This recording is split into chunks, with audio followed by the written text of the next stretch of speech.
Abiso po sa mga customer ng Meralco, tipid-tipid muna sa inyong konsumo dahil ngayong buwan, magpapatupad ito ng taas singil sa kuryente. Kung magkano ang posibleng madagdag sa inyong bill, alamin sa sentro ng balita ni Clazel Pardilla live. Dagdag singil sa kuryente ang ipatutupad ng Meralco ngayong buwan ng Enero.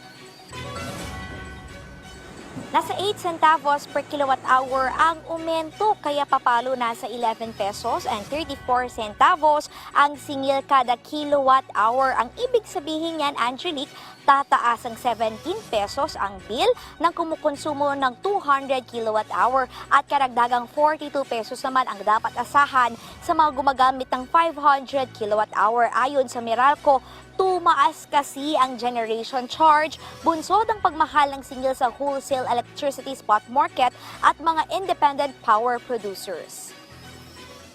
We try to obtain the least source possible given the situation on the ground.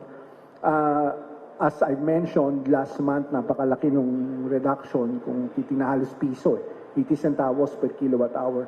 Ito, it's a slight upward adjustment. Hindi na talaga ito napigilan sapagkat yung condition sa spot market at yung pagtaas sa presyo ng independent power producers dahil nga sa gumamit ng mas mataas na halaga ng fuel. Angelique, habang papalapit pa ang summer season, pinangangambahan ang pagsipa sa singil sa kuryente. As we go towards summer, when demand goes up, so mas malaking pressure on the capacity on supply, merong pressure din na tumaas ang generation costs. Dagdag ng Meralco, Angelique, tumataas naman talaga ang konsumo tuwing mainit ang panahon, kaya posible talaga yung pagpalo ng bill sa kuryente. Kaya ang payo nga ng Meralco, Yung konsumo ng mga customers historically, based on the seasonality of consumption, really goes up during the summer months. Ang klima, usually, driver yan ng mas mataas na paggamit na sa kuryente. Kaya lagi naming sinasabi, importante na siguraduhin natin na yung ating mga household appliances this early ay nasa magandang working order.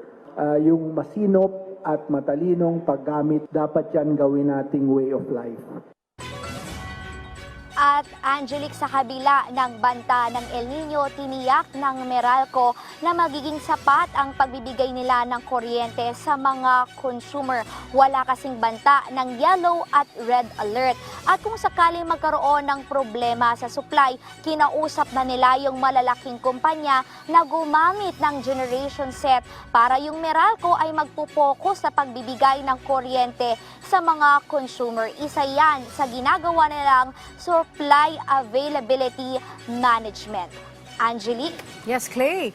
Meron ka bang update kung patuloy pa rin ang registration para sa mga Lifeline discounts?